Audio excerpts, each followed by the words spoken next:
ఎలా తెలుసుకున్నాం? 1. భూమి గుండ్రంగా ఉంది. Isaac Asimov. అనువాదం డాక్టర్ వి. శ్రీనివాస్ చక్రవర్తి. విజ్ఞాన ప్రచురణలు. మంచి పుస్తకం. అధ్యాయం 1. భూమి బల్లపరుపుగా ఉందా? చాలా చాలా కాలం క్రితం భూమి చదునుగా, బల్లపరుపుగా ఉందని అనుకునేవారు. చూడడానికి మరి భూమి నిజంగానే బల్లపరుపుగా ఉంటుందిగా. సముద్రం మధ్యలో మీరు ఓ పడవలో ప్రయాణిస్తున్నారని అనుకోండి. నీరు నలుదిక్కులా చదునుగా వ్యాపించి ఉంటుంది. నీలాకాశం బోర్లించిన గిన్నెలా దాని మీద చక్కగా అమరిపోయినట్టు ఉంటుంది. నింగి, నీరు కలిసే రేఖనే దిక్చక్రం అంటారు. ఆ దిక్చక్రం నిజంగానే ఓ చక్రంలా ఉంటుంది. ఆ చక్రానికి మీరే కేంద్రం. నేలమీద ఉన్నా కూడా దిక్చక్రం వరకు విస్తరించి ఉండడం కనిపిస్తుంది. అయితే భూమి మీద దిక్చక్రం సమంగా ఉండదు. చెట్లు, పుట్టలు, ఇళ్ళు, బళ్ళు ఇవన్నీ ఉండడంతో ఎగుడుదిగుడుగా ఉంటుంది. భూమి అనంతంగా విస్తరించి ఉంటుందని పురాతన కాలంలో మనుషులు అనుకునేవాళ్లు. భూమి, సముద్రం కలిసి ఇలా వెడల్పుగా అంచుల్లేని పళ్లల్లా విస్తరించి ఉందనుకునేవాళ్లు. మరి అదే నిజమైతే సూర్యుడి సంగతి ఏమిటి? సూర్యుడు ఉదయాన్నే తూర్పున ఉదయిస్తాడు. విశాలాకాశమంతా దాటి మళ్లీ సాయంకాలం పడమరన అస్తమిస్తాడు. మర్నాడు ఉదయం మళ్లీ తూర్పున పైకి తేలుతాడు. దీన్ని వివరించడానికి రోజూ ఉదయం ఓ సూర్యుడు కొత్తగా తయారై పైకి వస్తాడని ప్రాచీనకాలంలో అనేవారు. అస్తమించిన సూర్యుడు ఆచూకీ లేకుండా మాయమవుతాడు అన్నమాట. సూర్యుడు పడమటి సముద్రంలో అస్తమించిన తరువాత రాత్రికి రాత్రి సూర్యుణ్ణి పడవలో పెట్టి చురుగ్గా తెడ్డేసి ఉదయించేందుకు సిద్ధంగా ఉదయానికల్లా తూర్పు దిక్కుకి చేరవేస్తారు అని మరికొందరు అనుకునేవారు. దేవతాశ్వాలు లాగుతుంటే ప్రచండ హిరణ్మయ రథంలో సూర్యుడు ఆకాశంలో ఎగురుతూ వస్తాడు అని ఇంకా కొందరు అనుకునేవారు. ఉదయాన్నే ఈ సూర్యభగవానుడు తూర్పు దిక్కున రథం ఎక్కుతాడు. అలా ఆయన గుర్రాలు గాలిలో ఎగురుతూ మధ్యాహ్నం సమయానికి నడినెత్తి మీదకి చేరుకుంటారు. అక్కడ్నుంచి కిందికి దిగుతూ సాయంత్రానికి పడమటి అంచుని చేరుకుంటారు. రాత్రి మాత్రం ఆ సూర్య భగవానుడు ఆయన మెరిసే బంగారు రథం ఎవరికీ కనిపించకుండా చీకట్లో జారుకుని ఉదయానికల్లా తూర్పున ప్రత్యక్షమవుతారు. ధృవతార తప్ప మిగతా తారలు చక్రగతులలో తిరుగుతాయి. ఆ చక్రగతులు దిక్చక్రానికి అడుక్కి కూడా పోతాయి. తారలు కూడా తూర్పున పుట్టి పడమట్లో మునుగుతాయి.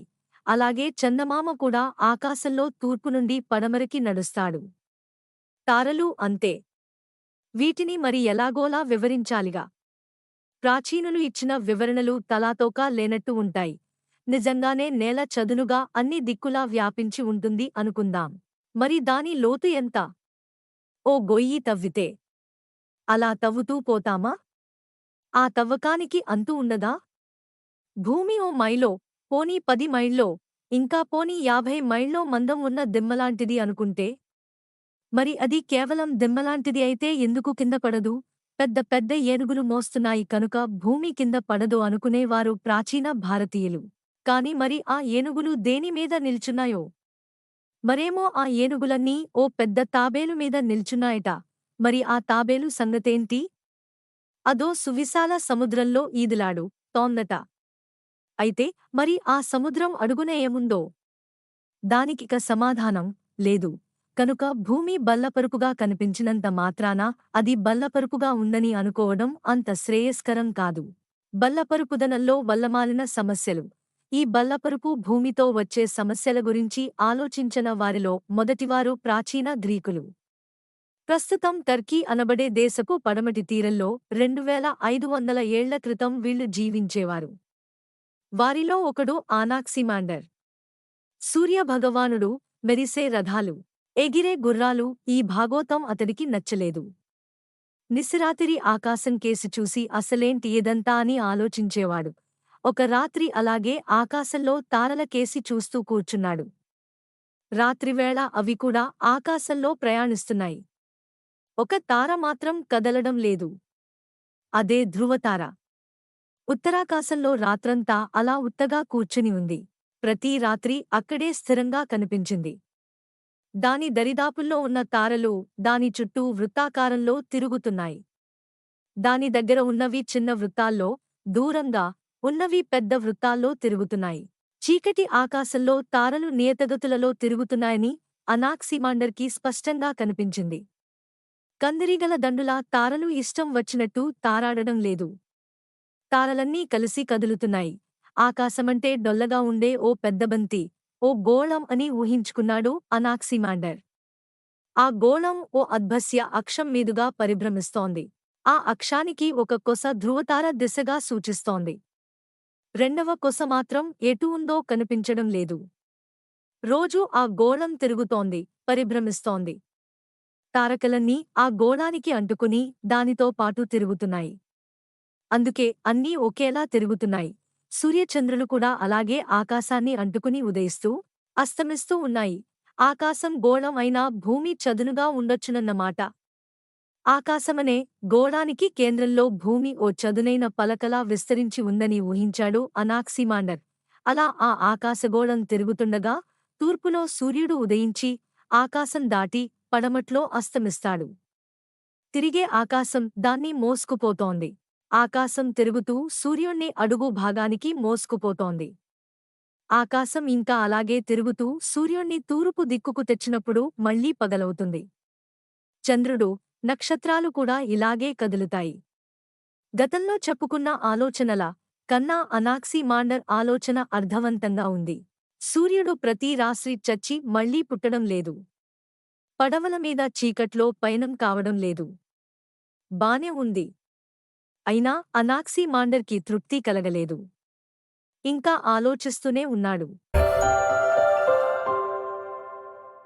అధ్యాయం 2. మాయమయ్యే తారలు. ఆకాశమనే గోళానికి నడిబొద్దులో స్థిరంగా దిగబడి ఉన్న పలకే భూమి అయితే, భూమి అంచుల వరకు ఇంచక్కా వెళ్లి భూమ్యాకాశాలు కలిసే చోటుని చూడొచ్చు కదా. తూర్పులో సూర్యుడు ఉదయించే చోటికి పోవచ్చు. దాన్ని అందుకోవచ్చు, అంటుకోవచ్చు. ఆ వేడికి మనం మసి కాకుండా ఉంటే, అదే విధంగా పడమటి అంచులకి పోతే సూర్యుడు అస్తమించే చోటికి పోవచ్చు.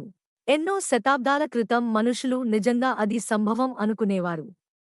నింగి నేల కలిసిన చోటికి చేరి ఆ దృశ్యాన్ని తిలకిస్తున్న మనిషి బొమ్మలు కూడా వేసేవారు. భూమి అంచుమీద నుంచి కొద్దిగా ముందుకి వంగి చూస్తే ఖగోళాన్ని గిరగిర తిప్పే యంత్రజాలమంతా కళ్ళకి కట్టినట్టు కనిపించేదట. కాని ప్రాచీన గ్రీకులకి మాత్రం ఇదంతా మింగుడు పడలేదు. తూర్పుకైతేనేం, పడమటికైతేనేం ఎంత ప్రయాణించినా సూర్య, చంద్ర, తారావళికి ఒక్క అంగుళం కూడా దగ్గర కావడం కనిపించలేదు. ఆకాశానికి ఒక అంచు నుండి మరో అంచుకి బహుశా భూమి విస్తరించి లేదేమో. దిక్చక్రం వద్ద భూమ్యాకాశాలు ఏకమవుతున్నట్టు కనిపించేది కేవలం మన కళ్ళు చేసే భ్రమేనేమో. బహుశా భూమి పళ్ళెంలాగానే ఉన్న ఖగోళం దానికన్నా చాలా పెద్దదేమో. అటువంటప్పుడు సూర్య, చంద్ర, తారావళి భూమి అంచుల నుండి చాలా దూరంగా ఉంటాయి. అందుచేత భూమి నుండి ఎవరూ వాటిని అందుకోలేరు. కాని భూమి నిజంగానే ఖగోళానికి కేంద్రంలో ఉంటే, ఖగోళం భూమికి చాలా దూరంలో ఉంటే, భూమి మీద యాత్రికులు ఎంత ప్రయాణించినా భూమి అంచులు చేరలేదే. బహుశా భూమి మీద నేల ఉన్న భాగం మధ్య భాగంలో ఉండి, దాని చుట్టూ నీరు ఉందేమో. తగినంత దూరాలు ప్రయాణించిన యాత్రికులు ఎప్పుడూ సముద్రాన్నే చేరుకున్నారు. కనుక భూమి అంచుల వరకు విస్తరించి ఉన్నది సముద్రమే నన్నమాట. ప్రాచీన కాలంలో నావికులు తీరం నుండి సముద్రంలోకి మరీ ఎక్కువ దూరం ప్రయాణించేవారు కారు. అందుకే కాబోలు పుడమి పళ్ళెం అంచులని వారెప్పుడూ చేరుకోలేదు. మరైతే భూమి అంచుల వద్ద సముద్రపు నీరు అవతలికి ఎందుకు ఒలికిపోవడం లేదు? బహుశా భూమి అంచుల వద్ద కొద్దిగా పైకి లేచి ఉందేమో. అందుకే నీరు ఒలికి పోకుండా ఒదిగి ఉందేమో.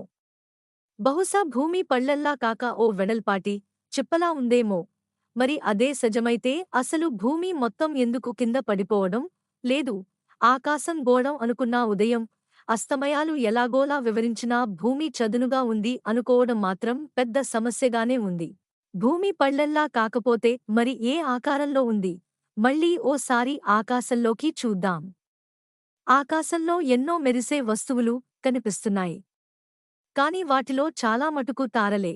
చూసే కళ్ళకి తారలు చిన్న కాంతి బిందువుల్లా కనిపిస్తాయి. కనుక ప్రాచీనులు వాటి గురించి పెద్దగా ఏమీ చెప్పలేకపోయారు. ఆకాశంలో కనిపించే వస్తువుల్లో రెండు మాత్రం భిన్నమైనవి. అవి సూర్యుడు, చంద్రుడు, సూర్యుడు ఎల్లవేళలా ఓ కాంతిచక్రంలా కనిపిస్తాడు. కాని చంద్రుడు అలా కాదు. కొన్నిసార్లు పూర్తి వృత్తంలాగానూ, మరికొన్నిసార్లు అర్ధవృత్తంలాగానూ కనిపిస్తాడు. కొన్నిసార్లు ఆ రెంటికీ మధ్యస్థంగా కనిపిస్తాడు. మరికొన్నిసార్లు సన్నకాంతి చాపంలా కనిపిస్తాడు. అప్పుడు దాన్ని నెలవంక అంటాం. ప్రతి రాత్రి చందమామని శ్రద్ధగా గమనించిన గ్రీకులు సూర్యుడి బట్టి ఆకాశంలో చంద్రుని స్థానం మారుతూ రావడం గుర్తించారు. స్థానంతో బాటు రూపం కూడా మారడం గమనించారు. చంద్రుడు, సూర్యుడు భూమికి అటు ఇటుగా ఉన్నప్పుడు చంద్రుడు ఎప్పుడూ నిండుగా కనిపించేవాడు. సూర్యకాంతి భూమిని దాటి చందమామ ముఖం మీద పడేది. చందమామ నిండుగా మెరిసేవాడు. చంద్రుడు, సూర్యుడు భూమికి ఒక పక్కే ఉన్నప్పుడు చందమామ అసలు కనిపించేవాడే కాడు. వారికి కనిపించే చంద్రుడి పార్శ్వం సూర్యకాంతి సోకక చీకటిగా ఉండేది. ఇది గమనించిన ప్రాచీన పండితులు సూర్యుడికి స్వయం ప్రకాశం ఉందిగాని చంద్రుడికి లేదు అని తీర్మానించారు. సూర్యుడి తేజం వల్ల చంద్రుడికి శోభ అబ్బుతోంది. చంద్రుడిది ప్రతిబింబిత కాంతి. ప్రాచీన గ్రీకులు జ్యామితి అధ్యయనం చేయడం ప్రారంభించారు. జ్యామితి అంటే వస్తువుల ఆకృతుల శాస్త్రం. చంద్రుడి కాంతిమయ పార్శ్వం యొక్క రూపం ఎలా మారుతోందో జాగ్రత్తగా పరిశీలించసాగారు. అర్ధచంద్రిక, నెలవంక మొదలైన రూపాలన్నీ పరిశోధించారు. చంద్రుడి కాంతిమయ పార్శ్వం అలాంటి రూపాలు దాల్చాలంటే చంద్రుడు ఓ బంతిలా, గోళాకారంలో ఉండి ఉండాలని తేల్చారు. మరి సూర్యుడి రూపురేఖల మాటేమిటి? అది చంద్రుడి మీద కాంతిని ప్రసరిస్తోంది. అన్ని దిక్కుల నుండి సమానంగా ప్రసరిస్తోంది. చంద్రుడు, సూర్యుడు భూమికి ఇరుపక్కల ఉన్న ఒకేవైపు ఉన్న చంద్రుడి మీద పదే సూర్యకాంతిలో హెచ్చు తగ్గులు ఉండేవి కావు. సూర్యుడు గోళం అయితే తప్ప ఇది సాధ్యం కాదు. ఇవన్నీ చూసిన అనాక్సిమాండర్ విశ్వంలో ఉన్న 3 వస్తువులకి ఒకే రూపం ఉండడం గమనించాడు. ఒకటి సూర్యుడు, రెండవది చంద్రుడు, మూడోది సమస్త విశ్వం. 3 గోళాలే. అంటే భూమి కూడా గోళమేనా? అంటే బల్లపరుపుగా లేదా? కాకపోవచ్చునేమో. నింగికి, నేలకి నియమాలు వేరు కావచ్చు. ఆకాశము, అందులోని కొన్ని వస్తువులు గోళాలు అయినంత మాత్రాన భూమి కూడా గోళం కావాలనేముంది? మరి సూర్యుడు వేడిగా నిప్పులు కక్కుతుంటే భూమి చల్లగా, హాయిగా లేదూ? చంద్రుడు ఆకాశంలో విహరిస్తుంటే భూమి కదలకుండా స్థిరంగా ఉన్నట్టు లేదూ? ఆకాశం నిండా మెరిసే తారకలు పొదిగి ఉన్నాయిగాని భూమ మీద లేవుగా? కనుక భూమి రూపం ఏమిటో తెలుసుకోవాలంటే భూమినే పరిశీలించాలిగాని తతిమా వస్తువులతో పోల్చకూడదు. సరే అయితే తిరిగి భూమికే దిగివచ్చి ఓ ప్రశ్న అడుగుదాం. భూమి మీద వివిధ ప్రాంతాలలో తారలు విభిన్న రీతులలో కనిపిస్తాయి. భూమి చదునుగా ఉంటే అలా జరగదు. రాత్రివేళ ఆకాశం కేసి చూసినప్పుడు ఆకాశం స్పష్టంగా ఉంటే నక్షత్రాలన్నీ కనిపిస్తాయి. చదునైన భూమి మీద ఎక్కడున్నా అవే తారలు కనిపించాలి. ప్రాచీన కాలంలో ఎంతోమంది సుదీర్ఘ యాత్రలు చేసిన వాళ్లు ఉన్నారు. ఉత్తరానికి ప్రయాణం చేసినవారు అక్కడ ఆకాశంలో తారలు కాస్త వేరుగా ఉండడం గమనించారు. వాళ్ల సొంత ఊళ్ళో దక్షిణ దిక్చక్రంలో కనిపించే తారలు ఈ ఉత్తర ప్రాంతాల్లో అసలు కనిపించేవే కావు. కాని మళ్లీ తమ స్వగ్రామానికి తిరిగి వచ్చి చూస్తే ఉత్తరంలో కనిపించని తారలు మళ్లీ ప్రత్యక్షమయ్యేవి. దక్షిణంగా ప్రయాణించిన వారి అనుభవం కూడా అలాగే ఉంది. స్వగ్రామంలో దక్షిణ దిక్చక్రానికి ఆవల కనిపించని తారలు ఇప్పుడు చక్కగా కనిపిస్తున్నాయి.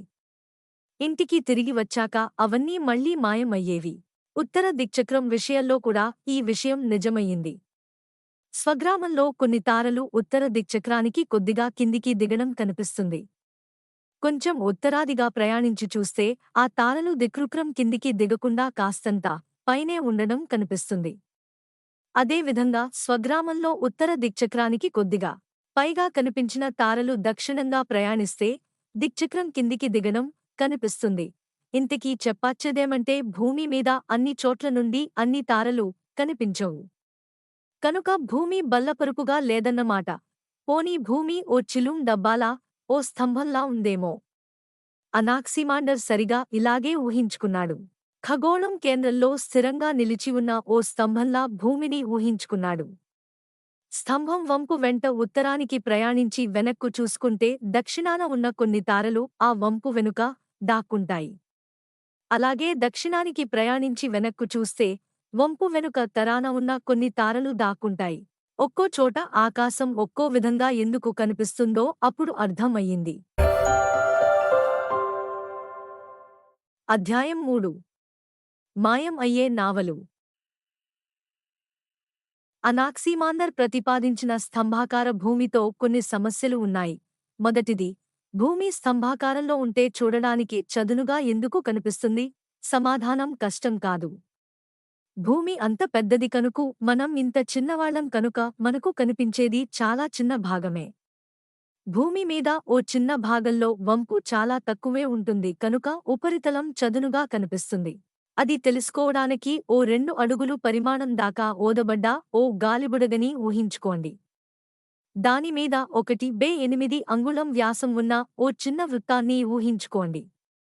బుడగ మీద అంత మాత్రమే చూడగల ఓ చిన్న పురుగుకి బుడగ చదునుగానే కనిపిస్తుంది. కాని రెండవ సమాధానం కొంచెం కష్టం.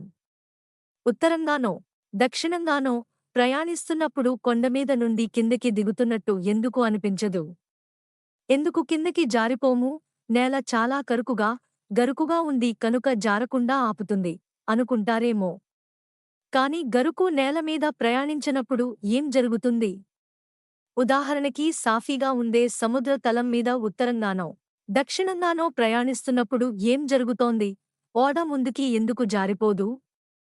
అసలు ఆ మాటకి వస్తే సముద్రమే ముందుకి జారి భూమిని వదిలి ఆకాశంలోకి ఎందుకు ఒలికిపోదు? ఈ ప్రశ్నకి అనాక్సిమాండర్ వద్ద సమాధానం లేదు.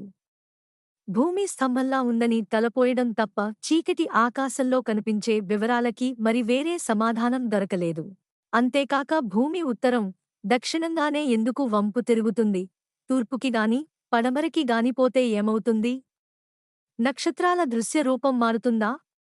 తూర్పుకి ప్రయాణిస్తే పడమటి దిక్చక్రం వెనుక నక్షత్రాలు ఏవైనా మాయమవుతాయా? అలాగే పడమటికి ప్రయాణిస్తే తూర్పు దిక్రుక్రం వెనుక నక్షత్రాలు మాయమవుతాయా? అది చెప్పడం కొంచెం కష్టం.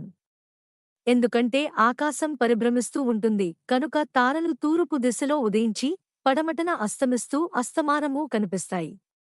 కనుక తూర్పు, పడమర దిశలలో ప్రయాణించడం వల్ల ఈ ప్రశ్న తేలదు.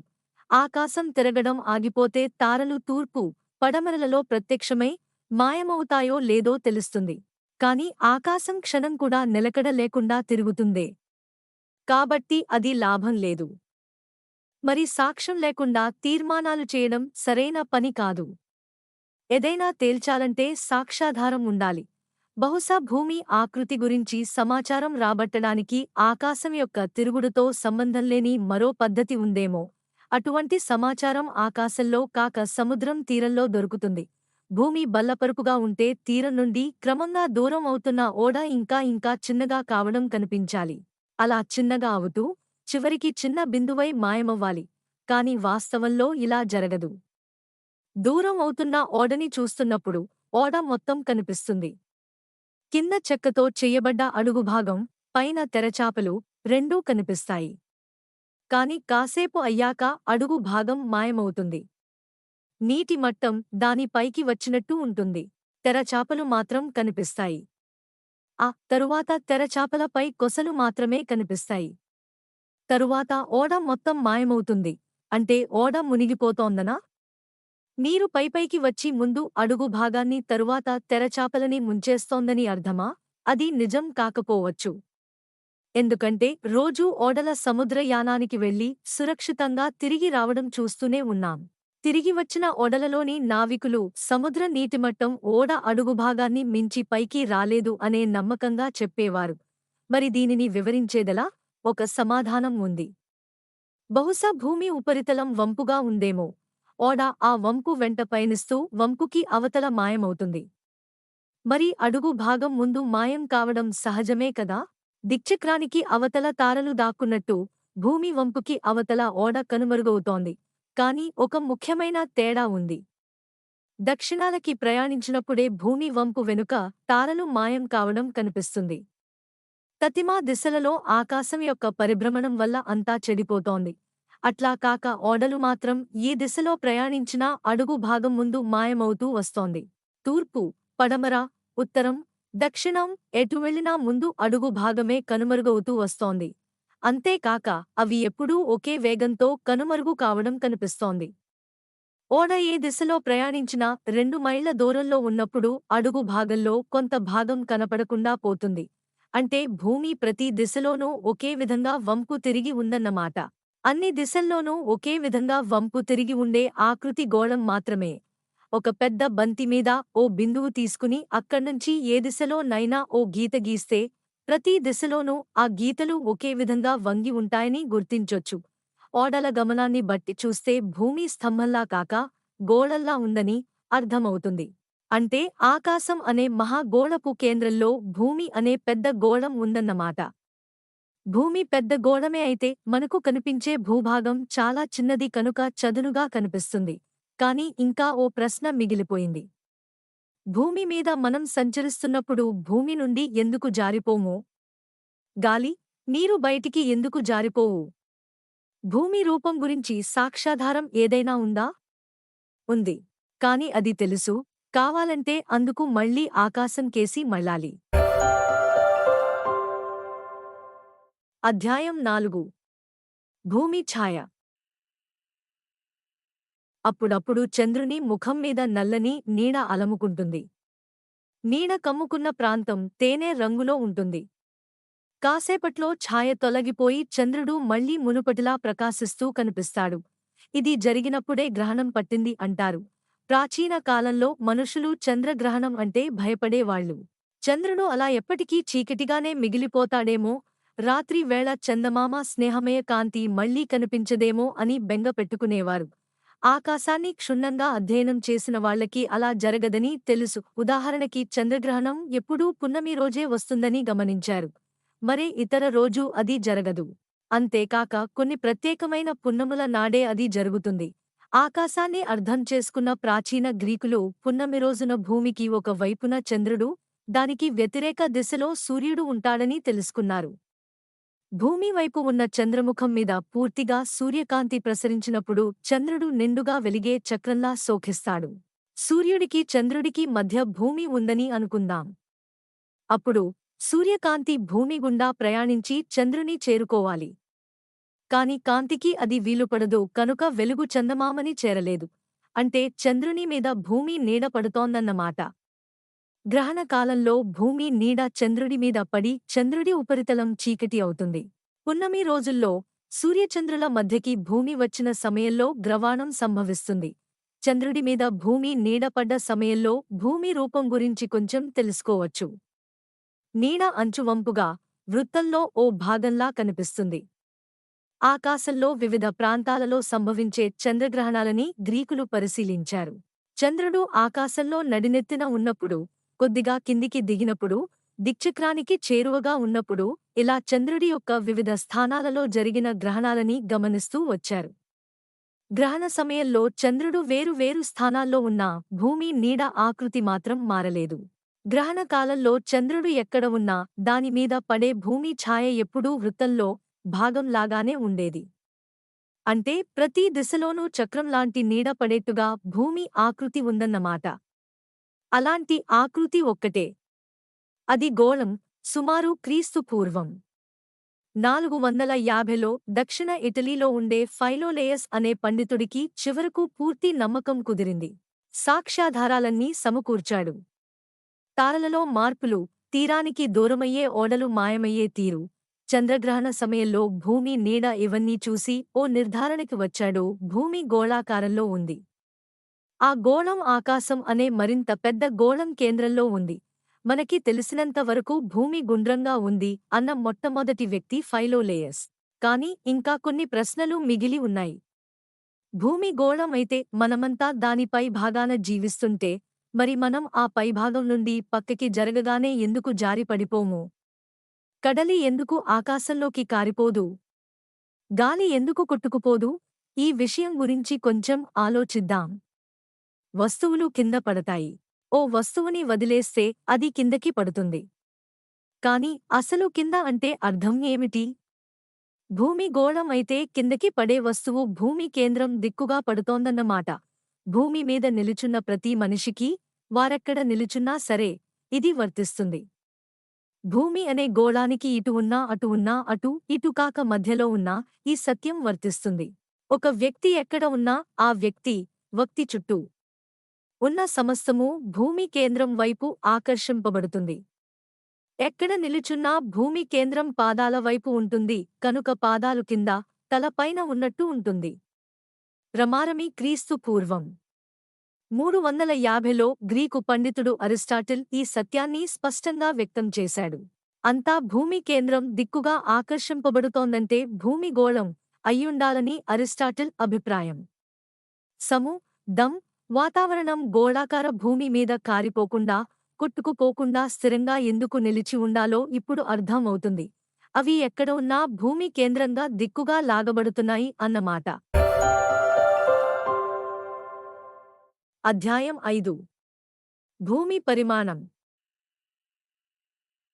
అరిస్టాటిల్ కాలం తరువాత భూమి గోళం అని పండితులు ఒప్పుకున్నారు. ఆ గోళం ఎంత పెద్దది? నడుస్తూ పోతే సమాధానం దొరకొచ్చు. భూమి మీద సూటిగా నడుస్తూ పోతే తిరిగి బయల్దేరిన చోటికే చేరుతాం కనుక ఎంత దూరం నడిచామో కొలిచిపెట్టుకుంటే భూమి పరిమాణం ఎంతో తెలుస్తుంది. కాని అది చేయడం అంత సులభం కాదు. ఎందుకంటే ఏ దిశలో అయినా అలా నడుస్తూ పోతే కొంతకాలం అయ్యాక సముద్రం వస్తుంది. ఇంకా ముందుకి పోవాలంటే సముద్రం మీద వేల మైళ్ళు ప్రయాణించాలి. గ్రీకుల వద్ద అంతంత దూరాలు ప్రయాణించగలిగే ఓడలు లేవు. ఇల్లు కదలకుండా భూమి పరిమాణం కొలవగలిగే పద్ధతి ఏదైనా ఉందా? సుమారు క్రీస్తు పూర్వం 240లో ఎరటోస్థెనీస్ అనే గ్రీకు పండితుడు అలాంటి పద్ధతినే కనుక్కున్నాడు. ఆయన తర్కం ఇలా సాగింది: భూమి గోళం అయితే సూర్యకాంతి భూమి మీద వివిధ ప్రాంతాల్లో వివిధ కోణాల వద్ద పడాలి. ఉదాహరణకి ప్రస్తుతం మీరు ఉన్న చోట సూర్యుడు నడి నెత్తిన ఉన్నాడనుకోండి. అంటే కాంతి లంబంగా వచ్చి పైనుండి మీ నెత్తిన పడుతోంది అన్నమాట. కాని భూగోళం వంపు తిరిగి ఉంటుంది కనుక మీరు ఉన్న చోటికి కొన్ని వందల మైళ్ల దూరంలో కాంతి కాస్త ఏటవాలుగా పడుతోంది అన్నమాట. దూరం పెరుగుతున్న కొద్దీ వాలు పెరుగుతూ ఉంటుంది. నీడను బట్టి కాంతి వాలు కొలవచ్చు. నేలలో ఓ కొయ్యని నిటారుగా పాతాము అనుకుందాం. సూర్యకాంతి సూటిగా పైనుండి పడితే కొయ్యకి నీడ పడదు. కాంతి వాలుగా పడుతున్నప్పుడే కొయ్యనీడ పడుతుంది. వాలు పెరుగుతున్న కొద్దీ నీడ పొడవు పెరుగుతుంది. ఉదాహరణకి ఒకే పొడవు ఉన్న 2 కర్రలని 500 మైళ్ల ఎడంలో నేలలో పాతామనుకుందాం. ఒక సమయంలో సూర్యుడు ఈ 2 కర్రలలో ఒకదాని నడి నెత్తిమీద ఉన్నాడు అనుకుందాం. దానికి అసలు నీడ పడదు. కాని రెండవ కర్రకి చిన్న నీడ పడుతుంది. భూమి చాలా పెద్ద గోళం అయితే 500 మైళ్ల దూరంలో కొంచెమే వంపు తిరుగుతుంది. రెండవ కర్ర వద్ద కాంతి కొంచెం ఏటవాలుగా మాత్రమే పడుతుంది. కాని భూమి చాలా చిన్న గోళం అయితే 500 మైళ్ల దూరంలో చాలా వంపు తిరుగుతుంది. రెండవ కర్రకి పొడవాటి నీడ పడుతుంది. భూమి మీద 2 విభిన్న ప్రాంతాలలో నీడల పొడవుల తేడాను బట్టి ఆ 2 ప్రాంతాల మధ్య దూరం కూడా తెలిస్తే ఈ సమాచారం ఉపయోగించి జామితి సిద్ధాంతాల సహాయంతో భూమి పరిమాణం ఎంతో లెక్కించొచ్చు. ఎరటోస్థెనీస్ ఇలా పథకం వేశాడు. సంవత్సరంలో అతి దీర్ఘమైన పగలు ఉన్న దినం జూన్ 21వ తేదీ కనుక దక్షిణ ఈజిప్టులో ఓ నగరమైన సయీన్ నగరంలో పాతిన ఓ కర్రకి మిట్టమధ్యాహ్నం సమయంలో నీడ పడదు. ఎరటోస్థెనీస్ ఉత్తర ఈజిప్టులో అలెగ్జాండ్రియా నగరంలో పనిచేసేవాడు. నేలలో పాతిన కర్ర నీడ రోజులో వివిధ సమయాలలో వేరు పొడవులు ఉంటుందని అతనికి తెలుసు. అంతేకాక సయీన్ నగరం అలెగ్జాండ్రియాకి 500 మైళ్ల దూరంలో ఉందని కూడా తెలుసు. ఈ సమాచారాన్ని బట్టి అతడు భూగోళం చుట్టుకొలత 25,000 మైళ్లని, వ్యాసం 8,000 మైళ్లని అంచనా వేశాడు. ఎరటోస్థెనీస్ లెక్కలతో అందరూ ఏకీభవించలేదు. ఇతగాడు భూమిని మరీ పెద్దది చేసేస్తున్నాడు అని భావించరు గ్రీకు పండితులు. మరికొందరు కొత్త లెక్కలు వేసి భూమి చుట్టుకొలత 18,000 మైళ్లు దాటి ఉండదు అని అంచనా వేశారు. ప్రాచీన గ్రీకులకి ఈ రెండవ సంఖ్య కొంచెం విశ్వనీయంగా అనిపించింది. క్రీస్తు శతాబ్దం 150 ప్రాంతాల్లో టోలెమీ అనే గ్రీకు ఖగోళ శాస్త్రవేత్త ఉండేవాడు. ఇతగాడు భౌగోళిక శాస్త్రం మీద రాసిన ఓ పుస్తకంలో భూమి పరిమాణంగా 18,000 మైళ్ల సంఖ్యను తీసుకున్నాడు. ఆ రోజుల్లో టోలెమీ చెప్పిందే వేదవాక్కు నాటి నుండి ఓ 1000 ఏళ్లకు పైగా టోలేమీ మాటే చెల్లింది. పండితులంతా ఆ సంఖ్యనే కిక్కురుమనకుండా స్వీకరించారు. క్రీస్తు శతాబ్దం 1400 ప్రాంతాల్లో భూమి ఆకృతి ఏమిటి అన్న ప్రశ్న గొప్ప ప్రాముఖ్యతని సంతరించుకుంది. తూర్పు ఆసియా దేశాలతో వాణిజ్యం సాగించాలన్న ఉత్సాహం పశ్చిమ యూరప్ దేశాల్లో బలంగా ఉండేది. ఇండియా, చైనా, జపాన్, ఆగ్నేయ ఆసియాకి చెందిన ద్వీపాలతో వ్యాపారం చేయాలని తహతహలాడేవారు. వీటినే ఇండీస్ అనేవారు. ఆ సుదూర దేశాల్లో యూరోపియన్లకి కావలసిన పట్టు, సుగంధ ద్రవ్యాలు మొదలైన ఎన్నో వస్తువులు లభ్యమవుతాయి. దురదృష్టవశాత్తు ఇండీస్ చేరడానికి సులభమైన మార్గమేమీ లేదు. నేల మీద కొన్ని వేల మైళ్లు ప్రయాణించి చేరుకోవచ్చు. కాని ఆ ప్రయాణం యూరోపియన్ దేశాలకి శత్రుదేశాల ద్వారా సాగాల్సి ఉంది. సముద్రం ద్వారా ఇండీస్ చేరుకోవచ్చు. కాని దారేమిటో ఎవరికీ తెలీదు. ఒక మార్గం ఏమిటంటే ఆఫ్రికా ఖండం చుట్టూ పయనించడం. కాని ఆ రోజుల్లో ఆఫ్రికా ఖండం రూపురేఖలు ఎవరికీ తెలియవు. రమారమి క్రీస్తు శతాబ్దం 1418 ప్రాంతాల్లో ఆఫ్రికా తీరాన్ని పర్యటించి రమ్మని పోర్చుగల్ దేశం ఓడలని పంపించింది. ఆ తరువాత 70 ఏళ్లకిగాని ఓ పోర్చుగల్ నావికుడు ఆఫ్రికా దక్షిణ కొమ్మును చేరుకోలేదు. ఇంతలో క్రిస్టఫర్ కొలంబస్ అనే ఇటాలియన్ నావికుడు అసలు ఆఫ్రికా ఖండం చుట్టూ ప్రయాణించడం అవసరమా అని ఆలోచించసాగాడు. ఆఫ్రికా దక్షిణ కొమ్ము చేరాలంటే చచ్చేంత దూరం. అక్కడ్నుంచి ఇండీస్ చేరాలంటే మళ్లీ అంత దూరం ఉత్తరంగా ప్రయాణించాలి. అంతకన్నా దగ్గరి దారి ఉందేమో. యూరప్ పశ్చిమ భాగం నుండి ఆసియా తూర్పు కొసకి వేల మైళ్ల దూరం ఉంటుంది. ఆ వేల మైళ్లు భూమి చుట్టూ వంపు తిరుగుతాయి. బహుశా అవి భూమి చుట్టూ ప్రదక్షిణ చేసి ఇంచుమించు అంటుకునేంత దగ్గరగా ఉన్నాయేమో. అదే నిజమైతే యూరప్ నుండి నేరుగా పశ్చిమంగా సముద్రం మీద ప్రయాణిస్తే సులభంగా ఇండీస్ చేరుకోవచ్చునేమో. కావచ్చు. కాని అది తేల్చడానికి భూమి ఎంత పెద్దది అన్న విషయం తెలియాలి. ఎరటోస్థెనీస్ అన్నట్టు భూమి చుట్టుకొలత 25,000 మైళ్లు అనుకుందాం. పశ్చిమ యూరప్ నుండి ఇండీస్కి నేలమీద 9,000 మైళ్లు అనుకుందాం. అప్పుడు కొలంబస్ ఆసియా చేరడానికి సముద్రం మీద పశ్చిమ దిశలో 16,000 మైళ్లు ప్రయాణించాల్సి ఉంటుంది. ఆ రోజుల్లో అంత దూరం ప్రయాణించగలిగే ఓడలే లేవు. కాని టోలమీ చెప్పినట్టు భూమి చుట్టుకొలత 18,000 మైళ్లే అనుకుందాం. పశ్చిమ యూరప్ నుండి ఇండీస్కి నేలమీద 12,000 మైళ్లు అనుకుందాం. అప్పుడు సముద్రం మీద కేవలం 6,000 మైళ్లు ప్రయాణం మాత్రమే ఉంటుంది. ఆసియాకి తూర్పులోనూ యూరప్కి పశ్చిమంలోనూ కూడా ద్వీపాలు ఉన్నాయంటారు. వాటిని కూడా పరిగణిస్తే యూరప్ నుండి ఇండీస్కి ఓడలో 3,000 మైళ్ల దూరం మాత్రమే అవుతుంది. ఆ దూరం 3,000 మైళ్లేనని కొలంబస్ స్పెయిన్ దేశపు మహారాణిని ఒప్పించాడు. ఆగస్టు 1492లో 3 ఓడలని తీసుకుని పశ్చిమ దిశగా పయనమయ్యాడు. కాని కొలంబస్ ఊహ తప్పని తేలింది. అతను అనుకున్న దానికన్నా ఇండీస్ ఇంకా దూరం అని తేలింది. యూరప్కి ఆసియాకి మధ్య పెద్ద పెద్ద ఖండాలు ఉన్నాయని అతడికి తెలీదు. ఆ ఖండాల తూర్పు తీరమే కొలంబస్ ఇండీస్ అయ్యుంటుందని ఊహించిన స్థానం. అక్టోబర్ 12, 1492 నాడు కొలంబస్ ఓ చిన్న ద్వీపం చేరుకున్నాడు. అది ఇండీస్కి దగ్గరగా ఉంటుందని అనుకున్నాడు. చుట్టుపక్కల ఉన్న మరి కాస్త పెద్ద ద్వీపాలని సందర్శించాడు.